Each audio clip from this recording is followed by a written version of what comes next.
প্রিয় অষ্টম শ্রেণীর শিক্ষার্থীরা, আজকে আমরা তোমাদের জেএসসি 2019 সালের সিলেট বোর্ডের স্পিচ চেঞ্জিং বা ন্যারেশন এটা আমরা করব। তো ইতিপূর্বে আমরা অন্য কিছু বোর্ডের করেছি, আর আরও সবগুলো বোর্ডেরই করব।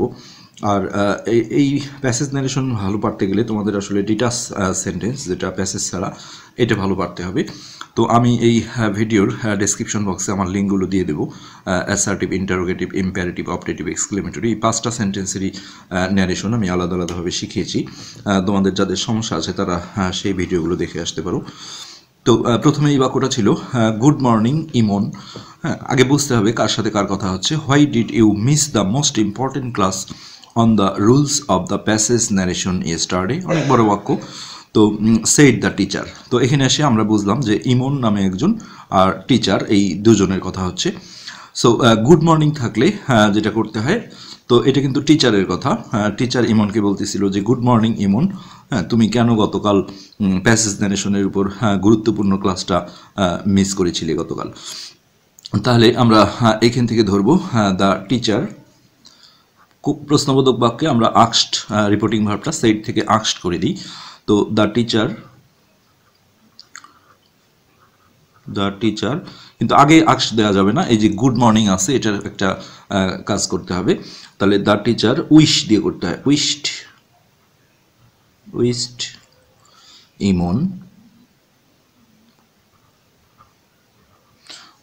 ইমন গুড মর্নিং, যেটা কিন্তু এখন ছোট হাতের হবে।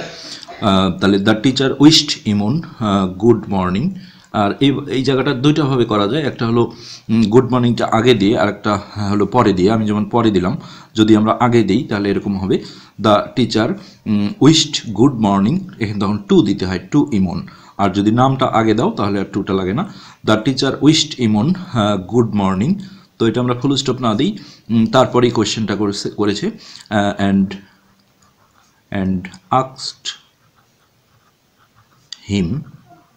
তো হিম মানে কি ইমনের নামের প্রথম অক্ষরটা আমরা দিয়ে দিতে পারি, and asked him।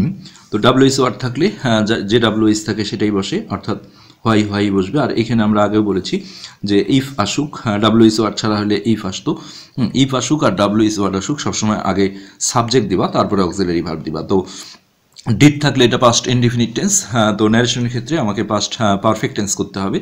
তাহলে হোয়াই হ্যাড দিলে কিন্তু কাটা যাবে, যেহেতু প্রশ্নবোধক বাক্যগুলো অ্যান্সার করলে, ইনডাইরেক্ট করলে এটা অ্যাসার্টিভ সেন্টেন্স হয়ে যায়। সো অ্যাসার্টিভ সেন্টেন্সে ডাব্লিউএস ওয়ার্ডের পরে অক্সিলারি ভার্ব চলে না। তো এইখানে আমরা যেটা করব, যে ইউ মানে কাকে মিনিং করা হয়েছে, আমরা সেই সাবজেক্টটা আগে খুঁজে বের করব। তো শিক্ষক যদি ইমনকে বলে তুমি, তার মানে এখন আমরা তাকে কি বলবো, যে সে। হোয়াই হি, তারপরে হ্যাডটা দেবো, যেহেতু পাস্ট ইনডিফিনিট ছিল আমাকে পাস্ট পারফেক্ট করতে হবে। কিন্তু হোয়াই হ্যাড হি দিলে কিন্তু কাটা যাবে। হোয়াই হি হ্যাড, আর হ্যাডের পরে পাস্ট পার্টিসিপল ফর্ম দিতে হয়, তাহলে মিস ভার্বটার পাস্ট পার্টিসিপল ফর্ম হবে ইডি দিলেই হয়ে যাবে মিসড। তো আমরা এখান থেকে আরেকবার পড়ি, and asked him why he had missed the most important class. এগুলো কোনো চেঞ্জ হয় না, most important class on the rules of, মানে যেটা প্যাসেজ ন্যারেশনের রুল ছিল, on the rules, RULES, rules of the passage, PASSAGE, passage narration. আর yesterday থাকলে দ্য প্রিভিয়াস ডে দিতে হয়, আর টুমরো থাকলে দ্য নেক্সট ডে দিতে হয়। তো দ্য প্রিভিয়াস, PREVIOUS, তাহলে passage narration the previous day হলো। আচ্ছা, সেড দ্য টিচার, এই এত বড় কথাটা হয়ে গেল। এখন what a full I am, তাহলে এটা হচ্ছে যে ইমনের কথা বোঝা যাচ্ছে, আর এটা এক্সক্লেমেটরি সেন্টেন্স। তো এক্সক্লেমেটরি সেন্টেন্সে আমরা যেটা পড়ি, আনন্দের কিছু হলে এক্সক্লেমড উইথ জয়, আর দুঃখ, এটাও একটা দুঃখের মধ্যেই পড়ে। দুঃখের ক্ষেত্রে আমাদের বসাইতে হয় এক্সক্লেমড উইথ সরো, আর এক্সক্লেমেটরিতে কিন্তু দ্যাট ইউজ করতে হয়। আর এটা যেহেতু আমরা কি বলে, ট্রান্সফরমেশনে একটা নিয়ম আছে, যেমন এক্সক্লেমেটরি থেকে অ্যাসার্টিভ যদি আমরা পড়ি যে হোয়াট এ বিগ রিভার, হ্যাঁ দ্য পদ্মা ইজ, তাহলে এটাকে অ্যাসার্টিভ করতে বলা হলে the Padma is a very big river এভাবে দিতে হয়। ওখানে টেন্স চেঞ্জ হয় না, কিন্তু ভেরি অথবা গ্রেট, গ্রেট অল্প কিছু ওয়ার্ডের সাথে বসে, যেমন এখানে ফুল বোকা যেটা, এর সাথে ভেরি ফুল হয় না, গ্রেট হয়। তো সেটাও নজর রাখতে হবে। আর ন্যারেশনে যেহেতু টেন্সটাও চেঞ্জ হয়, তো অ্যামিজার থাকলে সেটা আবার ওয়াজ ওয়ার হয়ে যাবে, সেদিকেও দেখতে হবে। তো এটা হলো ইমনের কথা। তো আমরা এইভাবে শুরু করব যে ইমন, ইমন exclaimed, exclaimed, exclaimed with sorrow that, Emon exclaimed with sorrow, exclaimed with সব বাক্যে কিন্তু দ্যাট বসে, sorrow that, হ্যাঁ ওখানে বলা ছিল what a full I am, তাহলে হি বলতে সেই ইমন নিজেই, হি, তাহলে এম ছিল, এটা ওয়াজ হয়ে যাবে, হি ওয়াজ। আর ফুলের সাথে আসলে ফুলের সামনে ভেরি বসে না, তো এটা গ্রেট বসাইতে হবে, হি ওয়াজ এ গ্রেট ফুল, সে একটা বড় বোকা ছিল। আচ্ছা, নেক্সটে আমরা দেখব, এটাও দেখো এই মনেরই কথা, প্লিজ হেল্প মি স্যার, বাক্যটা অনেক কিছু আছে, স্যার থাকলে আবার রেসপেক্টফুলি কথাটা দিতে হয়, আবার এদিকে প্লিজ আছে তাহলে রিকোয়েস্টেড আসবে, ইম্পারেটিভ সেন্টেন্স এটা। হি অলসো, এটা আমরা ফুল স্টপ দিয়ে শেষ করে দিতে পারি, হি অলসো রেসপেক্টফুলি, স্যার থাকলে রেসপেক্টফুলিটা দিতে হয়, পিইসিটি, respect, FULLY। He also respectfully requested, আসলে অ্যাডভার্বগুলো যেটা হয় ভার্বের পরে দিলেও হয় রিকোয়েস্টেড রেসপেক্টফুলি, কিন্তু এখানে দেখো সামনে শুনতেই ভালো লাগছে, হি also respectfully requested, QUESTED। Please থাকলে, কাইন্ডলি থাকলে রিকোয়েস্টেড করতে হয় রিপোর্টিং ভার্বটা, তাহলে হি অলসো রেসপেক্টফুলি রিকোয়েস্টেড। দ্য টিচারের জায়গায় আমরা এখানে হিম দিয়ে টিচারের টিটা দিয়ে দেবো, কারণ ন্যারেশনের ক্ষেত্রে প্রোনাউনগুলোই বেশি ইউজ করার নিয়ম। আর এইখানে জাস্ট হেল্পের আগে একটা টু বসাইতে হবে, টু হেল্প। এখন ইমন বলছিল আমাকে, এখন আমরা বলবো তাকে, তাহলে টু হেল্প হিম, হিম মানে এখানে ইমনকে বোঝানো হয়েছে, আমরা ইটা লিখে দেবো, একদম ক্লিয়ার হয়ে যাবে।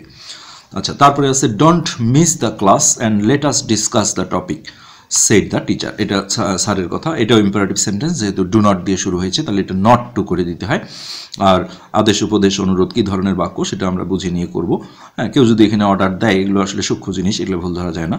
তো আমরা এটা উপদেশ হিসেবে ধরে নিলাম যে দ্য টিচার, অ্যাডভাইস দিয়ে করব, তুমি অর্ডার দিলেও কিন্তু হয়ে যাবে, the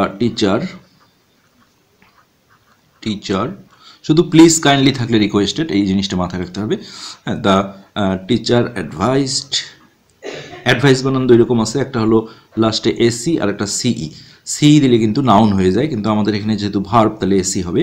the teacher advised him, him দিয়ে আমরা ইমনের ইটা লিখে দেবো, তাহলে সুন্দর হবে। The teacher advised him, do not থাকলে নট টু করে দিতে হয়, not to miss, not to miss the class, miss the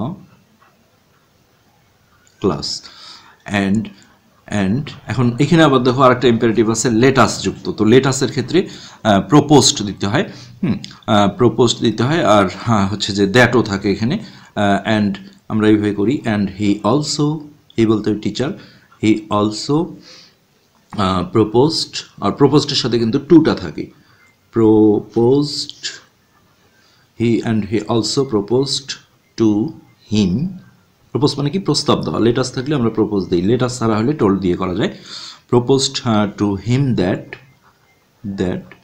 তো এখানে লেটাস মানে কি, স্যার ইমনকে বলছে যে চলো, তার মানে কি স্যারও করবে ইমনও করবে, তাহলে এখন আমরা এটাকে দে দিয়ে করতে হবে, যেহেতু এখানে আমি নিজে যুক্ত নেই, দ্যাট দে। আর লেটাসের ক্ষেত্রে আমরা শুড অক্সিলারি ভার্বটা দেবো, আর লেটাস ছাড়া হলে মাইট দেবো, তাহলে they should discuss, DISCUSS, discuss the topic, topic মানে কোনো একটা আলোচ্য বিষয়। তো এটাই কিন্তু সিম্পলি আমাদের শেষ হয়ে গেল জিনিসটা।